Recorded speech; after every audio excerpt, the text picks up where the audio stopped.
جہاد میں جو ہمارے دین کے جتنے بھی احکام ہیں اس میں جو بہت نمایاں حکم ہے وہ معاہدوں کا ہے.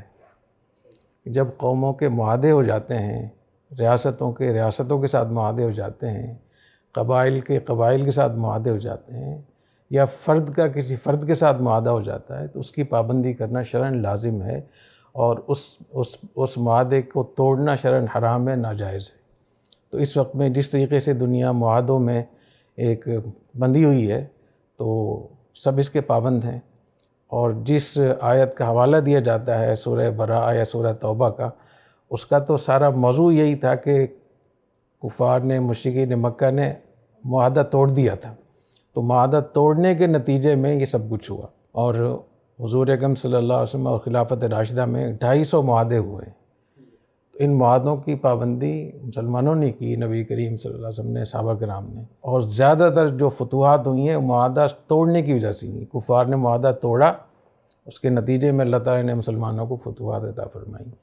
تو جو ایک ایگریمنٹ ہے، معاہدے ہیں، اس معاہدے کی جب آپ پابندی کریں گے تو ایسا نہیں ہے کہ کوئی کسی پر کسی وقت بھی چڑھائی شروع کر دے. اور معاہدوں کے حوالے سے میں کچھ واقعات بھی بتانا چاہوں گا کہ معاہدوں کی پابندی کتنی ضروری ہے. خود قرآن مجید میں 40 سے زیادہ آیات ہیں جس میں کہا گیا ہے کہ معاہدوں کی پابندی کریں. اگر معاہدے کو توڑیں گے تو اس پر اللہ تعالیٰ کی لعنت ہوگی، اور بہت سخت وعید ہے. فَبِمَا نَقْضِهِمْ مِيثَاقَهُمْ لَعَنَّاهُمْ، اور احادیث تو بہت زیادہ ہیں اس بارے میں. اور نبی کریم صلی اللہ علیہ وسلم نے معاہدوں کی کس طریقے سے پاسداری کی کہ جب حدیبیہ کی مصالحت ہوئی، صلح حدیبیہ، تو ابو جندل آ گئے تھے اپنے وہاں سے، بیڑیوں میں وہ جکڑے ہوئے تھے، تو گھسٹتے ہوئے وہ پہنچ گئے. تو آپ نے واپس کیا کہ ہم چونکہ معاہدہ کر چکے ہیں. ابو بصیر مکہ سے مدینہ پہنچے کتنے مشکل حالات میں، تو نبی کریم صلی اللہ علیہ وسلم نے ان کو واپس کیا کہ چونکہ ہم معاہدہ کر چکے ہیں لہذا معاہدے کی ہم پابندی کریں گے. ایسی حضرت رافع رضی اللہ تعالیٰ عنہ ایک صحابی ہیں جو کفار مکہ، مشرکین مکہ کا ایک پیغام لے کر آئے تھے نبی کریم صلی اللہ علیہ وسلم کی خدمت میں. جب یہ وہاں مدینہ میں پہنچے تو ان کو اسلام بہت پسند آیا اور انہوں نے اسلام قبول کر لیا، اور عرض کیا کہ یا رسول اللہ میں تو مسلمان ہو گیا ہوں، میرا دل چاہتا ہے میں یہیں رہوں. تو آپ نے ارشاد فرمایا چونکہ تم ان کے سفیر بن کر آئے تھے لہذا تم واپس چلے جاؤ، دوبارہ تمہارا دل چاہے تم وہاں سے واپس آنا. تو اس قدر ہمارے دین میں معاہدوں کی پابندی کا حکم دیا گیا ہے. حضرت حذیفہ بن الیمان رضی اللہ تعالیٰ عنہ، ان سے کسی نے پوچھا کہ آپ تو قدیم الاسلام ہیں اور آپ کے والد صاحب بھی مہاجرین میں شمار ہوتے ہیں، بڑے مہاجرین میں، تو آپ بدری کیوں نہیں ہیں، بدر میں کیوں نہیں شریک ہوئے، جنگ بدر میں؟ انہوں نے کہا کہ ہم جنگ بدر میں جانے کے لیے چلے تھے کہ راستے میں ہم مشرکین مکہ کے ہتھے چڑھ گئے، انہوں نے ہمیں مارا، اور انہوں نے زبردستی ہم سے معاہدہ لیا کہ تم جنگ میں حصہ نہیں لوگے. تو نبی کریم صلی اللہ علیہ وسلم کی خدمت میں حاضر ہوئے کہ یا رسول اللہ ہم یہ اس طریقے سے انہیں ہم سے معاہدہ کیا ہے، عہد لیا ہے زبردستی، تو ہمارے لیے کیا حکم ہے؟ تو آپ نے ارشاد فرمایا نفی بعہدہم ونتوکل علی اللہ، ہم اس عہد کو پورا کریں گے، اللہ تعالیٰ پر توکل کریں گے، تم واپس مدینہ جاؤ. تو اتنی زبردست ہمارے دین میں اس کا حکم ہے. ایسے ہی حضرت ابو عبیدہ رضی اللہ تعالیٰ عنہ، ابو عبیدہ رضی اللہ تعالیٰ عنہ شام کا ایک علاقہ انہوں نے فتح کیا تھا، اور یہ جو جزیہ کی بات ہوتی ہے، جزیہ بھی معاہدہ ہی ہوتا ہے. اسلام میں پہلے اسلام کی دعوت دی جاتی ہے جہاد میں. جہاد کے 3 مرحلے ہوتے ہیں. سب سے اگر اقدامی جہاد ہو رہا ہے، پہلے مرحلے میں ان کو اسلام کی دعوت دیں، دوسرے نمبر پہ ان کو معاہدے پہ قائل کریں کہ اگر وہ معاہدہ کر لیں تو اپنے اسی عقیدے پر، جو بھی ان کا عقیدہ اس پہ وہ باقی رہ سکتے ہیں، اور اگر اس پر بھی تیار نہ ہوں تو اس کے بعد پھر آگے ان سے وہ ہوتا ہے. تو جہاد کے لیے ضروری ہے کہ پہلے سے کوئی معاہدہ نہ ہو. اگر پہلے سے کوئی معاہدہ ہے تو اس معاہدے کی پابندی کرنا شرط ہے. تو ابو عبیدہ رضی اللہ تعالیٰ عنہ وہاں تھے شام میں، تو خالد بن ولید رضی اللہ تعالیٰ عنہ کا ان کو پیغام آیا کہ آپ کی یہاں زیادہ ضرورت ہے، آپ وہ علاقہ چھوڑ کر آپ آ جائیں. تو وہ جو جزیہ ان سے لیا تھا ابو عبیدہ رضی اللہ تعالیٰ عنہ نے، تو وہ رومی لوگ تھے، عیسائی تھے. تو آپ نے ان سب کو جمع کیا، انہوں نے کہا کہ ہم جا رہے ہیں اور آپ کے پیسے ہم واپس کر رہے ہیں. تو انہوں نے پوچھا پیسے کیوں واپس کرے؟ انہوں نے کہا کہ ہم نے تو یہ پیسے اس لیے لیے تھے کہ اس کی آپ کی جان مال عزت کا ہم تحفظ کریں گے، اور اب چونکہ ہم یہاں سے جا رہے ہیں تو لہٰذا ہم اس معاہدے کے تھرو سے یہ پیسے بھی ہم واپس کر رہے ہیں. ایسے ہی حضرت معاویہ رضی اللہ عنہ کے زمانے میں رومیوں سے جب آپ کا معاہدہ ہوا، جب معاہدے کی مدت ختم ہونے لگی تو حضرت معاویہ رضی اللہ تعالیٰ عنہ نے طے کیا کہ ہم قریب چلے جاتے ہیں اس کے خط کے قریب، تو اور جیسے یہ وقت ختم ہوگا فوراً ہم حملہ کر دیں گے۔ تو وہاں جب قریب پہنچے تو ایک شخص گھوڑے پہ ان کو نظر آیا اور وہ بہت بلند آواز سے اللہ اکبر کہہ رہا تھا، اور کہہ رہا تھا وفاء اللہ غدر، کہ مسلمانوں وفا کرو، خیانت نہ کرو۔ تو معاویہ رضی اللہ تعالیٰ عنہ نے ان کو بلایا، تو معلوم ہے کہ عمرو بن عبسہ رضی اللہ تعالیٰ عنہ، انہوں نے کہا کہ میں نے نبی کریم صلی اللہ علیہ وسلم سے یہ سنا ہے کہ اگر تمہارا کسی قوم کے ساتھ معاہدہ ہو جائے، یا تو معاہدہ اس کو پورا کرو، مکمل کرو، اور اگر ختم کرنا چاہو تو برابری پر ختم کرو۔ تو اب ہم یہاں مدت ختم ہو رہی، ہم تو یہاں پہنچ گئے، تو انہوں نے تو کوئی تیاری نہیں کی دفاع کی، تو ان کو اتنا موقع دیں کہ وہ مورچہ بند ہو جائیں، پھر آپ ان پہ آپ حملہ کر سکتے ہیں۔ اور قرآن مجید میں بھی ہے اما تخافن من قوم خیانۃ فانبذ الیہم علی سواء، کہ اگر آپ کو کسی قوم سے اندیشہ ہو کہ وہ خیانت کریں گے تو پھر برابری پر آپ اس کو چھوڑیں، ایسے نہیں کہ آپ ان کو دھوکہ دیتے۔ تو ہمارے دین میں اتنی بڑی اہمیت ہے اس کی۔ ایسی مجھے یاد آیا کہ فقہاء نے یہ بھی لکھا ہے کہ اگر کسی علاقے کا، کسی شہر کا محاصرہ کیا، مسلمان کسی شہر کا محاصرہ کر لیں اور رات کے وقت میں ایک شخص فصیل پہ آ کر کہتا ہے کہ یہ شہر تم سے فتح نہیں ہوگا، اور میں تمہیں بتاتا ہوں کہ اس کا راستہ کہاں ہے جہاں سے یہ فتح ہو سکتا ہے، لیکن اس شرط پر کہ آپ مجھے معاف کر دیں گے، مجھے آپ تحفظ دیں گے۔ اس میں ان کا معاہدہ ہو گیا، اس نے بتا دیا، اور مسلمانوں کا اس شہر پہ قبضہ ہو گیا، لیکن وہ آدمی نہیں مل رہا۔ تو مسلمانوں نے اعلان کیا کہ وہ کون سا شخص تھا جس نے رات ہم سے معاہدہ کیا تھا؟ تو بہت سارے لوگ کھڑے ہو گئے کہ میں نے معاہدہ کیا تھا، کسی نے کہا۔ تو فقہاء نے لکھا ہے کہ سب کو امان دینا پڑے گا، سب کو آپ چھوڑیں گے جب تک آپ کو پتہ نہ چل جائے کہ بالتعین یہ آدمی تھا۔ تو جو آدمی بھی کھڑا ہو جائے گا، اگر 100 لوگ بھی کھڑے ہو گئے تو 100 کے 100 کو آپ ان کو امن دیں گے۔ ایسی دوسرے فقہاء نے یہ بھی لکھا ہے کہ اگر کسی علاقے کا محاصرہ ہو اور وہ فتح نہ ہو رہا ہو، اور ایک شخص فصیل پہ آ کر کہتا ہے کہ میں آپ کو بتاتا ہوں یہ کیسے شہر فتح ہوگا، کس دروازے سے فتح ہوگا، اس زمانے میں دروازے ہوتے تھے، اس شرط پر کہ بادشاہ کا محل میرا ہوگا، اور مسلمانوں کے کمانڈر نے اسے معاہدہ کر لیا، تو اب فتح ہونے کے بعد اس کے لیے جائز نہیں ہے کہ وہ اس کا مال خود رکھے، اس آدمی کو دینا ہوگا۔ تو ہمارے دین میں اتنی بڑی چیز ہے۔ تو یہ جو جتنے بھی ایگریمنٹ ہوتے ہیں بین الاقوامی سطح پہ، قومی سطح پہ، ان کا خیال رکھنا چاہیے۔ تو اس کے ہوتے ہوئے، اس کو سامنے رکھتے ہوئے پھر آپ اس کو کہہ سکتے ہیں کہ یہ جہاد ہے۔ اور اگر ان کی آپ خلاف ورزی کریں گے تو جیسے کسی فرض کو چھوڑنے سے نماز ٹوٹ جاتی ہے، واجب کو چھوڑنے سے نماز مکروہ تحریمی ہو جاتی ہے، بالکل اسی طریقے سے وہ جہاد نہیں ہوگا۔ اور میں اس کا خلاصہ نکالتا ہوں کہ یہ جو جہاد جو ہے یہ ہماری اسلامی ریاست کی وزارت دفاع ہے۔ تو کیا کسی بھی وزارت دفاع کا کوئی انکار کر سکتا ہے؟ کیا ہندوستان کی وزارت دفاع نہیں ہے؟ کیا ان کی جنگ کا نظام نہیں ہے؟ تو بالکل اسی طریقے سے یہ ریاست اسلامیہ، اسلامی ریاست کی یہ وزارت دفاع ہے، جس کے لیے شرائط ہیں، اس کے طریقہ کار ہے، اس کے اصول و ضوابط ہیں، اور ایسے اصول و ضوابط ہیں کہ اگر ان پہ عمل کر لے دنیا تو جنگ میں بھی کم سے کم نقصان ہو۔ ایک اور میں قصہ سنا دوں کہ قتیبۃ بن مسلم فتح سمرقند بہت مشہور ہے۔ تو سمرقند کیسے فتح ہوا؟ تو قتیبۃ بن مسلم باہلی یہ بہت بڑے کمانڈر تھے، مسلمانوں کے فاتحین میں، بڑی سطح کے فاتحین میں شمار ہوتا ہے۔ انہوں نے سمرقند پہ چڑھائی کی اور سمرقند کو فتح کر لیا۔ جب فتح کر لیا اور قبضہ مکمل ہو گیا تو سمرقند کے لوگوں کو پتہ چلا کہ ان کے ہاں تو پہلے اسلام کی دعوت دی جاتی ہے، پھر معاہدے کی بات ہوتی ہے جس کو جزیہ بولتے ہیں، اس کے بعد لڑائی ہوتی ہے۔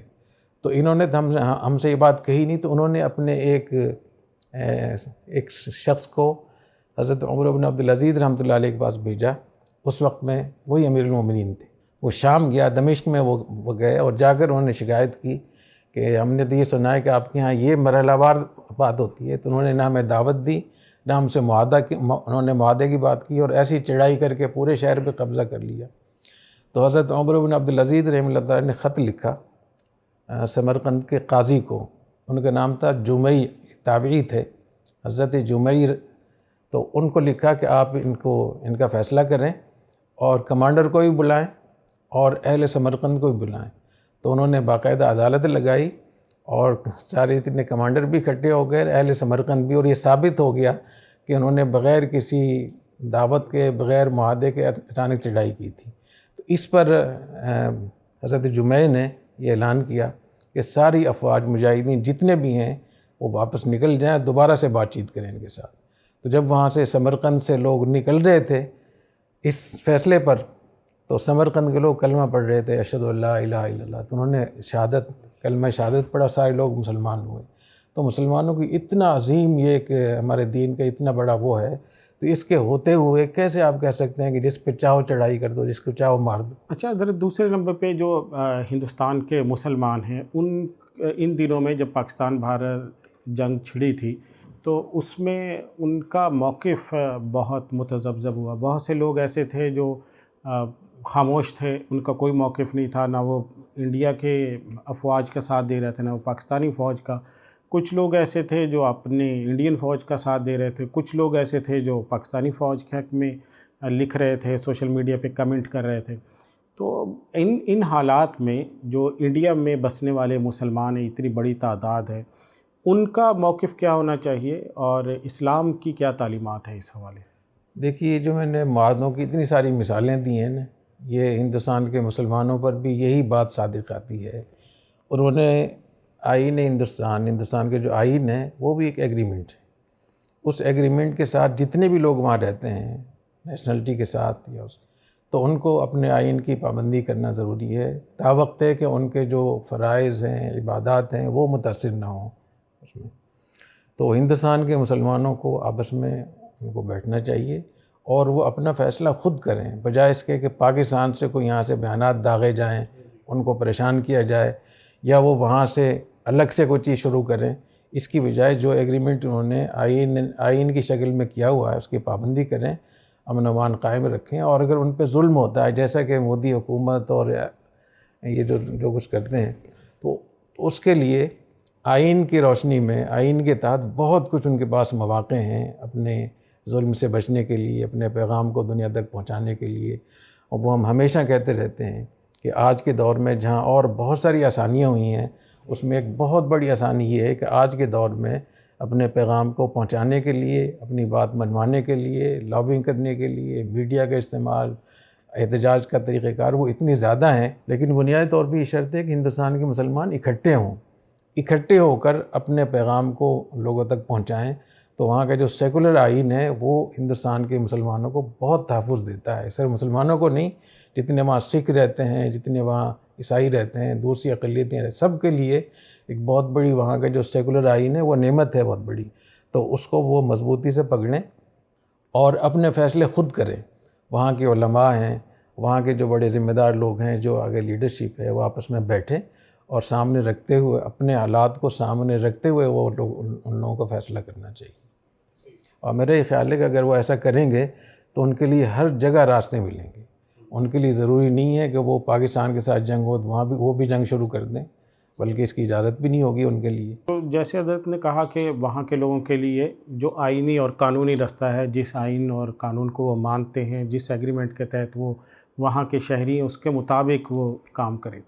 اب مسئلہ جو ہے وہ مقبوضہ کشمیر کے مسلمانوں کا بھی ہے۔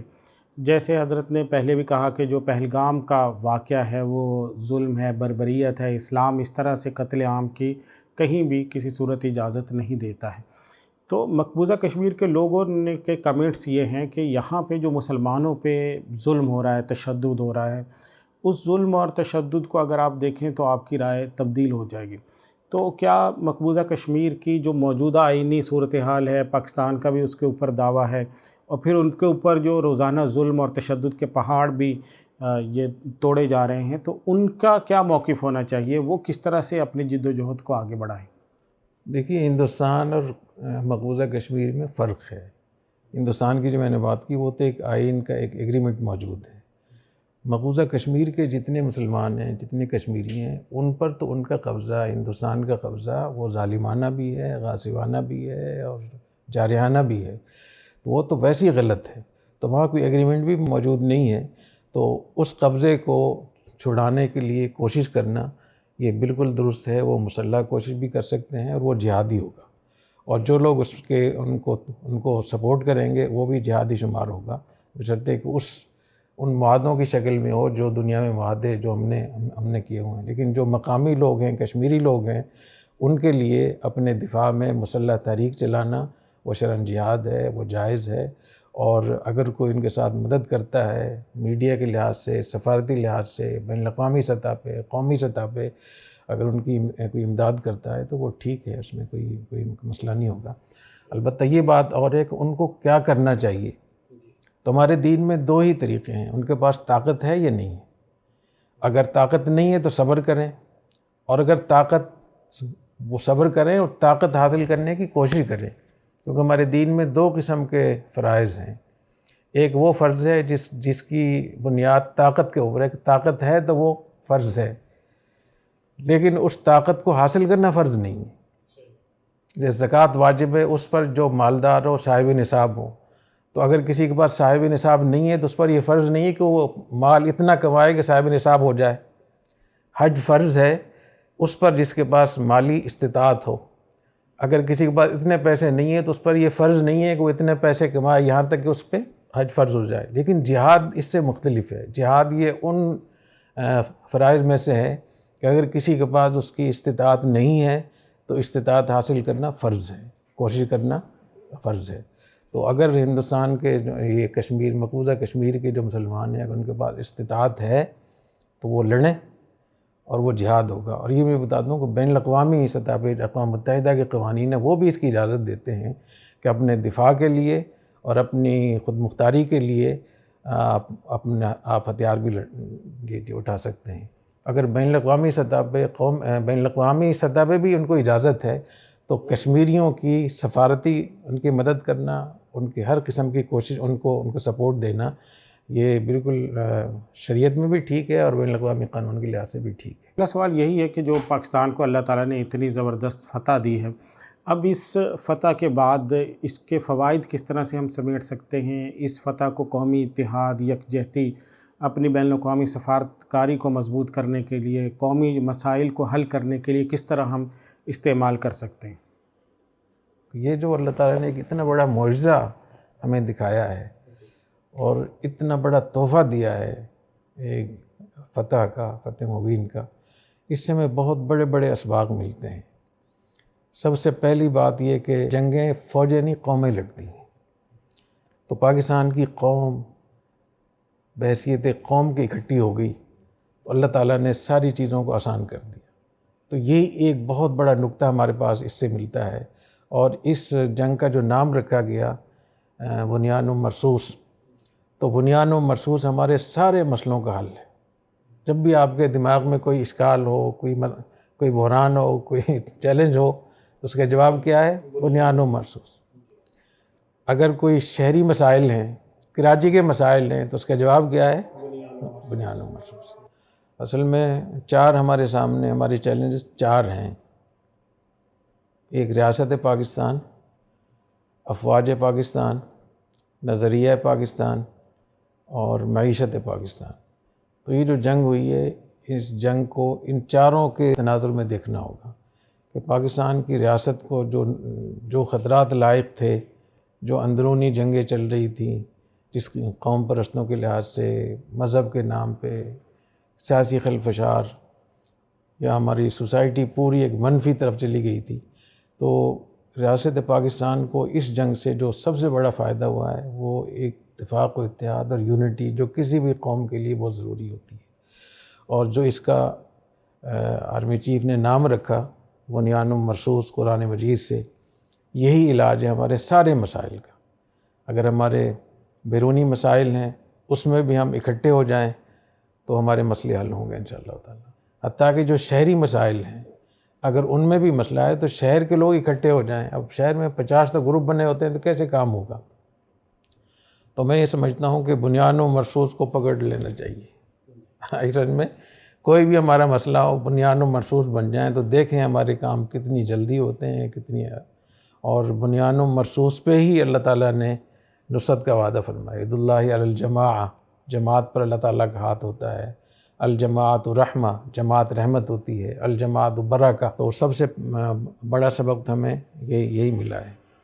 اور آپ دیکھیں گے کہ اس فتح مبین کی برکت سے جتنے بھی اندرونیاں جھگڑے ہو رہے تھے یا بہت سارے لوگوں نے بغاوت شروع کی ہوئی تھی، مسلح تحریکیں چل رہی تھیں، ان سب کو اس وقت میں ایک ضرب شدید لگی ہے. جیسے ہندوستان کو اتنی بڑی ضرب لگی ہے، اسی طریقے سے پاکستان میں جو مسلح تحریکیں ہیں پاکستان کو نقصان پہنچانے کے لیے، ان کو بھی بڑی ضرب شدید لگی. دوسرے نمبر پہ نظریہ پاکستان کا دو قومی نظریہ وہ ان جنگ کے دنوں میں بڑی کھل کر سامنے آیا.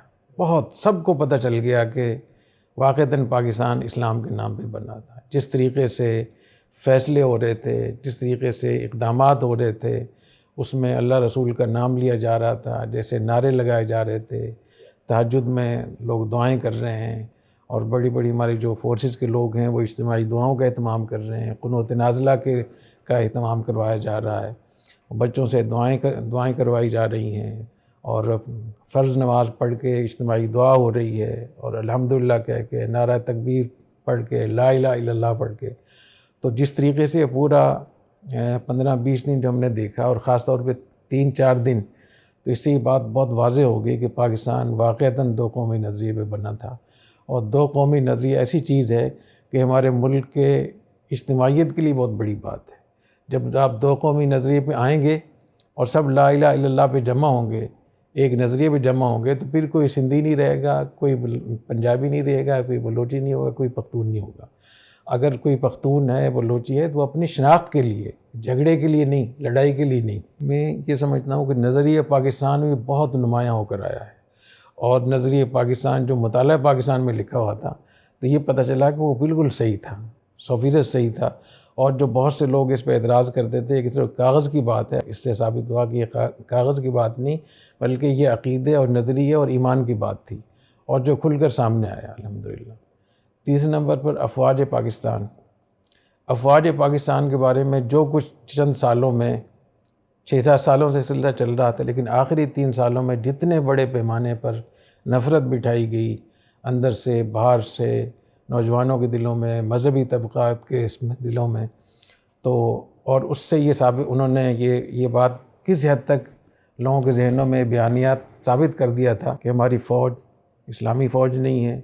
دوسرے نمبر پہ کہ یہ کھانے پینے والے لوگ ہیں، کرپٹ لوگ ہیں، اور ہمارے ملک کے سب سے خطرناک اگر کوئی ادارہ ہے تو وہ یہی ہے. لیکن اس موقع پہ یہ ثابت ہوا کہ جو کچھ فوج نے بجٹ لیا تھا وہ کھایا نہیں، لگایا ہے. اور فوج کی جتنی بھی جو تربیت ہوتی ہے، وہ ISPR کے DG نے، جنرل احمد شریف صاحب نے کہا کہ اسلام ہمارے اصول و ضوابط میں شامل ہے، ہماری ٹریننگ میں شامل ہے، فوج کے نظام میں شامل ہے. تو میں یہ سمجھتا ہوں کتنی بڑی بات ہے کہ جو لوگ پاکستان کی فوج کو سیکولر فوج کہہ رہے تھے، ان کے جذبات دیکھیں، ان کی شوق شہادت دیکھیں، ان کے جذبات جہاد دیکھیں، ان کی قربانیاں دیکھیں. وہ جب محاذوں پہ جا رہے ہیں تو کس طریقے سے وصیتیں کر کے جا رہے ہیں، اپنی ماؤں سے، اپنے والدین سے کس قسم کی انہوں نے درخواستیں کی ہیں. اس میں فضائیہ کے لوگ بھی ہیں، اس میں آرمی کے لوگ بھی ہیں، اس میں نیوی کے لوگ بھی ہیں. تو اس سے یہ بات بالکل ثابت ہوگی کہ پاکستان کی فوج اسلامی فوج ہے، اور اس کو سیکولر فوج کہنا یہ بہت بڑی تہمت ہے ہماری فوج پہ، اور ان کے اتنے بڑے ایمان کی ناقدری بھی ہے، اور بہت بڑی ایک اللہ تعالیٰ کی طرف سے میں سمجھتا ہوں کہ یہ ایک عذاب کی صورت ہے، جس سے ہمیں اسے توبہ کرنا چاہیے. اسی طریقے سے جس انداز سے ہماری افواج نے جنگ جیتی ہے، جس طریقے سے اس میں ٹیکنالوجی کا استعمال ہوا ہے، جس طریقے سے انہوں نے سائبر کا استعمال ہوا، کمپیوٹرائز چیزوں کا، ڈیجیٹل نظام کا انہوں نے استعمال کیا، سائنسی چیزوں کا استعمال کیا جتنے بڑے پیمانے پر. تو اس کی جتنی بھی جزیات ہیں، میں سمجھتا ہوں اس سے پتہ چلتا ہے کہ پاکستان پوری دنیا کی قیادت کر سکتا ہے. اور ہماری افواج نے یہ بات ثابت کی ہے کہ اس کے بعد اگر کوئی ہماری کمزوری ہے مسلمانوں کی یا پاکستان کی، تو ہمارے اندر کوئی کمزوری ہوگی، لیکن ہماری افواج نے یہ بات ثابت کی ہے. اور اب جب کہ جتنے بھی اسلامی ممالک ہیں وہ پاکستان کو اپنا رول ماڈل سمجھ رہے ہیں، تعریفیں کر رہے ہیں، اور جو مغرب کی ایک روب اور دبدبہ تھا اس حوالے سے وہ بھی ختم ہو گیا ہے، اور وہ بھی اس بات کو مان رہے ہیں کہ پاکستان کی فوج کی جو تربیت تھی، جو تیاری تھی، وہ بے مثال تھی۔ تو میں یہ سمجھتا ہوں کہ یہ پاکستان کے لیے بہت بڑا موقع ہے آگے بڑھنے کا، متحد ہونے کا، اپنی افواج کو سپورٹ کرنے کا، اور پاکستان کی جتنے بھی اندرونی بیرونی جو چیلنجز ہیں ان سے نمٹنے کا۔ چوتھی چیز ہے پاکستان کی معیشت، جو بہت بڑا ایشو ہے۔ ابن خلدون نے تو لکھا ہے نا کہ ریاست دو ہی ستونوں پر قائم ہوتی ہے، ایک فوجی قوت اور ایک معیشت۔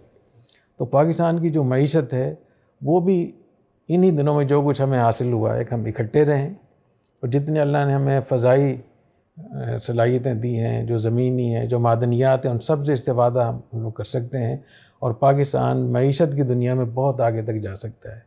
تو اللہ تعالیٰ ہمارے ملک کی حفاظت فرمائے۔ یہ جو میں بار بار اس میں نے بہت زور دیا ہوا ہے کہ جہاد ایک ریاستی امور سے امر ہے، اس کا ریاست سے تعلق ہے۔ انفرادی طور پہ چند مواقع ایسے آتے ہیں جہاں انفرادی طور پہ بھی اجازت ہوتی ہے یا اس کا فرض ہوتا ہے، بالعموم اس کا ریاست سے تعلق ہے۔ تو جتنی بڑی جنگ ہوئی ہے اور جتنے بڑے پیمانے پہ پاکستان کو دھمکیاں دی مودی حکومت نے، وہاں کی میڈیا نے، اس کو سن کر دیکھ لیں تو اتنی بڑی جنگ کیا نجی طور پہ کوئی تنظیم لڑ سکتی ہے؟ اگر پوری دنیا کی نجی تنظیمیں بھی جمع ہو جائیں تو خود اس بات سے سمجھ لیں کہ جہاد، یہ جہاد ہے جو بھی ہوا ہے۔ اور اگر ریاست کی اجازت سے ہو، کوئی رضاکار ہوں، کوئی گروپ ہوں، تو وہ تو الگ بات ہے، لیکن بالعموم یہ ریاست سے تعلق ہے اس کا۔ اور اس جنگ نے یہ بات ثابت کی ہے کہ جہاد اور مجاہد کا جو صحیح مصداق ہے وہ ہماری افواج ہیں اور ہماری فوج کا نظام ہے۔ اور جہاد میں حصہ لینے کا سب سے بہتر طریقہ ہے کہ آپ فوج میں شامل ہو جائیں اور وہاں جا کر اپنے جذبے کو آپ اس پہ عمل کریں، تو یہ سب سے بہتر طریقہ ہے۔ اور جو لوگ فوج میں نہیں جا سکتے وہ بھی جہاد میں حصہ لے سکتے ہیں۔ جاہدوا باموالکم وانفسکم والسنتکم، تو مال سے بھی جہاد کریں، اپنی جان سے بھی جہاد کریں، اپنی زبان سے بھی جہاد کریں۔ تو اپنی افواج کا حوصلہ افزائی کرنا، ان کے اچھے کاموں کی تعریف کرنا اور ان کو حوصلہ دینا اور ان کی حمایت کرنا، یہ بھی جہاد باللسان ہے۔ اور میں سمجھتا ہوں کہ دو جو طبقات ہیں، ایک علماء کرام جن کے پاس منبر و محراب ہے، اور ایک ہمارا media, social media, print media, یہ دونوں جہاد باللسان کر سکتے ہیں۔ اور الحمدللہ ثم الحمدللہ اس جنگ میں ہم نے دیکھا کہ ہمارے جتنے بھی اینکر تھے، جتنے ہمارا سوشل میڈیا تھا، الیکٹرانک میڈیا تھا، پرنٹ میڈیا تھا، انہوں نے بھرپور جہاد کیا ہے۔ تو بہت بڑا کام یہ بھی ہو سکتا ہے، تو ہم باہر رہ کر بھی جہاد میں حصہ لے سکتے ہیں۔ تو اللہ تعالیٰ ہمیں توفیق عطا فرمائے۔ بہت شکریہ حضرت استاد صاحب نے وقت دیا، اور بہت سے سوالات ایسے ہیں ناظرین کے جو ابھی بھی رہتے ہیں۔ انشاءاللہ اگلی نشستوں میں ناظرین کے ان سوالات کے جواب بھی پوچھیں گے۔ تو ناظرین، آپ کے ذہن میں بھی کوئی سوال ہو تو کمنٹس بار میں وہ ضرور لکھیے، انشاءاللہ حضرت کی خدمت میں وہ سوالات پیش کریں گے اور ان کے جوابات لینے کی بھی کوشش کریں گے۔